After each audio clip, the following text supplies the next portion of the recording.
మీ మోకాల నొప్పులకు ఎటువంటి సర్జరీ లేకుండా ఎపియాన్ పెయిన్ క్లినిక్ అందిస్తున్న అత్యాధునిక చికిత్స. గుండె చుట్టూ వచ్చే వ్యాధుల గురించి మనం ఆవిడ ద్వారా తెలుసుకునే ప్రయత్నం చేద్దాం. నమస్తే డాక్టర్ గారు.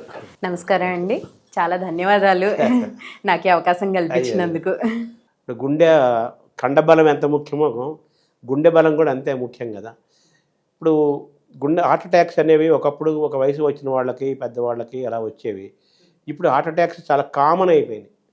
కొంతమంది 13 ఏళ్ళు 14 ఏళ్ళ బస్సులో వెళ్తూ మాసి హార్ట్ అటాక్ చచ్చిపోయాడని, పెళ్లి కార్డు రెడీ అయిపోయి కార్డులు పంచుతూ హార్ట్ అటాక్ చచ్చిపోయాడని, నిద్రలోనే వెళ్ళిపోయాడని, అలాగే ఎక్సర్సైజ్ వ్యాయామం చేస్తూ హార్ట్ అటాక్ వచ్చి పడిపోయాడు, మ్యాసివ్ అటాక్ పడిపోయాడని, ఇలా రకరకాలుగా వింటున్న. వయసులకు సంబంధం లేకుండా, వాళ్ళు చేసే వృత్తులకు సంబంధం లేకుండా, ప్రాంతాలకు సంబంధం లేకుండా హార్ట్ అటాక్స్ బాగా వస్తున్నాయి కదా.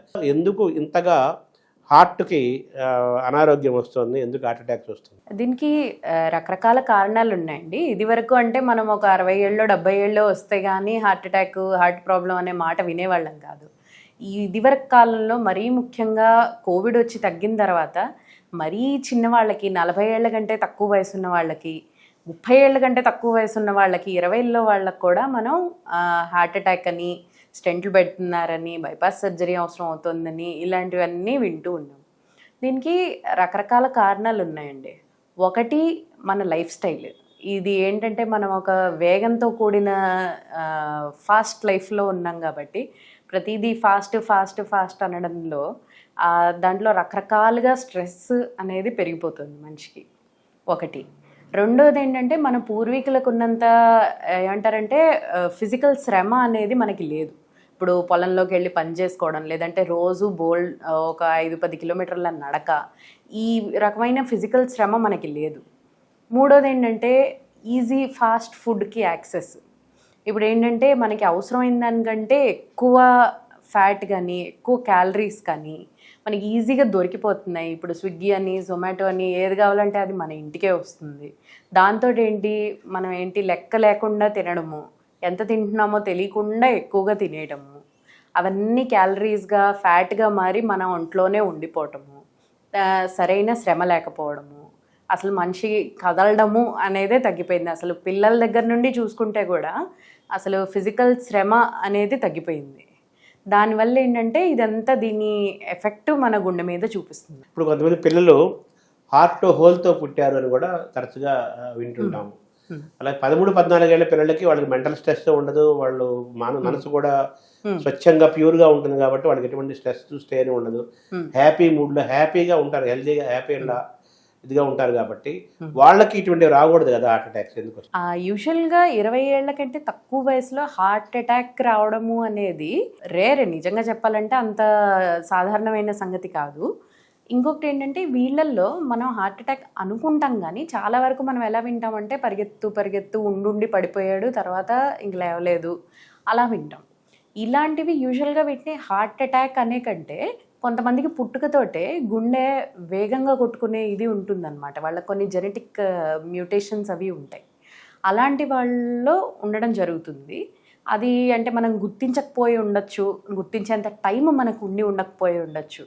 అప్పటిదాకా అంటే వాళ్ళని హాస్పిటల్కి తీసుకొచ్చి ఏం జరిగింది అనేది తెలుసుకునే దాకా ప్రాణంతో ఉండకపోవచ్చు. సో యూజువల్గా ఇలాంటి వాటిలలో హార్ట్ అటాక్ కంటే కూడా ఎరిథ్మియాస్ అని అంటారు అన్నమాట వాటిని. అంటే గుండె వేగంగా కొట్టుకోవడం కానీ, గుండె ఇర్రెగ్యులర్గా కొట్టుకోవడం కానీ జరిగేవి. ఇలాంటి కారణాలు ఉంటాయి. ఇవి హార్ట్ అటాక్ అని చెప్పలేము. అయితే చిన్నపిల్లల్లో కూడా హార్ట్ అటాక్స్ వస్తే అవి కొన్ని రకాల సిండ్రోమ్లు, కొన్ని రకాల అంటే రేర్ జెనెటిక్ కండిషన్స్లో పిల్లల్లో కూడా రావచ్చు హార్ట్ అటాక్స్. కానీ సాధారణంగా ఏ ప్రాబ్లము లేని వాళ్ళలో వచ్చే విషయం అయితే కాదు. పిల్లలు పుట్టుకతో కొంతమంది గుండెలో హోల్తో పుడుతున్నారంటారు కదా, అదేంటి, దాన్ని ఎలా చూడాలి? అది పుట్టుకతోటి వచ్చే ప్రాబ్లం అండి. దానికి మన దగ్గర రకరకాల ట్రీట్మెంట్ ఆప్షన్స్ ఉన్నాయి. ఇప్పుడు కొన్ని హోల్స్ అనేవి ఏవైతే ఉంటాయో అవి వాటంతటిగా అవే పుడుకుపోతాయి. లేకపోతే అవి బాగా చిన్నగా ఉంటే వాటిని మనం ఏమీ చేయాల్సిన అవసరం ఉండదు. కానీ కొంచెం పెద్దగా ఉన్నాయి, నిజంగా పిల్లాడి హార్ట్కి ప్రమాదం, జీవితానికి ప్రమాదం అని మనం అనుకుంటే ఇవాల్టి యుగంలో మన దగ్గర దానికి రకరకాల ట్రీట్మెంట్స్ ఉన్నాయి. ఇంతకు ముందరైతే ఓపెన్ హార్ట్ సర్జరీ అని ఒకటే ఉండేది. ఓపెన్ హార్ట్ చేయాల్సి వచ్చేది. అంత చిన్నపిల్లలు తట్టుకుంటారా అని అనుకునేవాళ్ళం. ఇప్పుడు మన దగ్గర ఏంటంటే ఓపెన్ హార్ట్ కాకుండా చిన్న డివైజెస్ ఉంటాయి అన్నమాట. చిన్న మన ఇయర్ ఫోన్స్ అంత డివైజెస్ ఉంటాయి. వాటిని మనం తొడ నుండి తీసుకువెళ్ళి హార్ట్లో పెట్టి ఆ హోల్ని మనం మూసేయడం కూడా జరుగుతుంది. డివైస్ క్లోజర్ అంటారు దాన్ని. సో అలా చేయడం కూడా జరుగుతుంది. అది కూడా ఈ మధ్య మనకి ఇండియాలో కూడా అన్ని మంచి సిటీస్లో అవైలబుల్గానే ఉంది. సో అది అంటే హార్ట్లో హోల్తో జన్మించడం అనేది ముందర అనిపించినంత ప్రాబ్లం ఇప్పుడు ఈ రోజుకైతే కాదు. ఇప్పుడు చిన్నపిల్లలకి హోల్స్ ఉండటం వల్ల మీరు ఆ కొత్త టెక్నాలజీ, కొత్త మెడికల్ సిస్టమ్ వల్ల ఈజీగా వాళ్ళు నయం చేయొచ్చు. వాళ్ళకి లాంగ్ లైఫ్ ఉంటుందా? వాళ్ళకి ఉంటుందండి, హెల్తీ లైఫ్ ఉంటుంది, నార్మల్గా ఉంటుంది. వాళ్ళు మామూలు పిల్లల్లాగే గ్రో అవుతారు, మామూలు పిల్లల్లాగే ఉంటారు. కొద్దిగా ఎక్కువ జాగ్రత్తగా ఉండాల్సిన అవసరం ఉంటుంది తప్పితే వాళ్ళు మామూలుగా అంటే అన్ని పనులు చేసుకోగలుగుతారు, అంతా స్కూల్కి అది మామూలుగా వెళ్ళగలుగుతారు. వాళ్ళ తర్వాత జీవితం కూడా దాదాపు నార్మల్గా ఉంటుంది. అంటే వాళ్ళ భవిష్యత్తులో హార్ట్ అటాక్స్ అవి వచ్చే అవకాశం ఉండదంటారా? అంటే హార్ట్ అటాక్కి హార్ట్లో హోల్కి యాజ్ సచ్ సంబంధం లేదండి, అవి రెండు వేరే వేరే ప్రాబ్లమ్స్. సో హార్ట్లో హోల్ అనేది యూజువల్గా పుట్టుకతోటి ఉంటుంది. ఈ హార్ట్ అటాక్ అనేది ఏంటంటే మనకి వయసు పెరుగుతున్న కొద్దీ గుండెకి వెళ్ళే రక్తనాళాల్లో కొవ్వు పేరుకుపోతుంది, కొవ్వు పదార్థాలు పేరుకుపోతూ ఉంటాయి. అవి పేరుకుపోయి ఒక్కొక్కసారి మొత్తంగా రక్తనాళాన్ని మూసేస్తాయి. లేదంటే ఒక్కొక్కసారి ఆ కొవ్వు కొంచెం పేరుకున్న చోట బ్లడ్ క్లాట్ అయ్యి మూసేస్తుంది. అలాగా మనకి గుండెకి బ్లడ్ సప్లై చేసే రక్తనాళం ఏదైతే ఉంటుందో అది కంప్లీట్గా మూసుకుపోయినప్పుడు మనకు వచ్చే చేంజ్నే హార్ట్ అటాక్ అంటారు. ఇప్పుడు మామూలుగా షుగరు, బీపీ పూర్వుల్లో పెద్దవాళ్ళ వరకు వాళ్ళ మెడికల్ హిస్టరీ చూసినప్పుడు ఉంటే వాళ్ళకు కూడా వస్తుంది అని చెప్పేసి ఒక మెసేజ్ లేకపోతే ఒక ఉన్నది అంశం ఉంది. అది అలాగే హార్ట్ అటాక్స్ కూడా జెనెటిక్గా వస్తాయా? దాన్ని ఎలా చూడాలి? ఇప్పుడు తల్లి తండ్రికి కానీ లేదంటే తాతల కాలంలో కానీ ఎవరికైనా హార్ట్కి సంబంధించి అంటే ఇలా హార్ట్ అటాక్ అలాంటివి వచ్చాయి అంటే కనుక పిల్లల్లో వచ్చే రిస్క్ ఖచ్చితంగా ఉంటుంది. సో పిల్లలు కొంచెం ముందు నుండే జాగ్రత్తగా ఉండాలి. దీనికి ఒక కారణం ఏంటంటే యూజువల్గా హార్ట్ అటాక్ వచ్చిన వాళ్ళలో మనం చూస్తే ఎక్కువ శాతం మందికి హై బీపీ కానీ షుగర్ కానీ లేదంటే కొలెస్ట్రాల్ ఎక్కువగా ఉండటం కానీ ఈ మూడు ఎక్కువగా కనిపిస్తాయి. ఈ మూడు కూడా వంశపారంపర్యంగా వచ్చేవే మనకి. హై బ్లడ్ ప్రెషర్ కానీ షుగర్ కానీ కొలెస్ట్రాల్ అనేది ఎక్కువగా ఉండటం కానీ మూడును మనకి మన తండ్రికి తాతకి ఉందంటే మనకు వచ్చే అవకాశం ఉంటుంది. సో అలా చూసుకుంటే కనుక వాళ్ళకి హార్ట్ ప్రాబ్లంలు వచ్చే అవకాశం ఎక్కువ. సో దాన్ని బట్టి మనకి ఎక్కువ. అలా కాకుండా కూడా ఒకవేళ అసలు మనకి ఫ్యామిలీలో తల్లిదండ్రుల వైపు కానీ ఎక్కడైనా హార్ట్ అటాక్ వచ్చే ప్రాబ్లం ఉంది అంటే కనుక మనకు వచ్చే అవకాశం డెఫినెట్గా ఎక్కువ, మామూలు పబ్లిక్తో పోలిస్తే ఎక్కువ. అంటే మామూలుగా తల్లిదండ్రులు అంటే తల్లిదండ్రి వైపు తాత ముత్త వైపుతో పాటు మేనమామలు మేనత్తలు కూడా జీన్స్లోకి వస్తుంది కదా? అవునండి, అందరి ప్రభావం ఉంటుంది, తల్లిది తండ్రిది కూడా ఈక్వల్గా ఉంటుంది. అంటే ఒకరి నుండి ఎక్కువగా వస్తుందని కూడా ఏం లేదు, ఇరువైపులా ఈక్వల్గానే ఉంటుంది. సో దానికి తగినట్టుగా మనం జాగ్రత్తలు తీసుకోవటం తప్పితే మన దగ్గర వేరే ఆల్టర్నేటివ్ మెథడ్ ఇంకా ఏమి లేదు. అలాగే షుగరు, బీపీ కూడా పెరుగుతోంది ఇప్పుడు.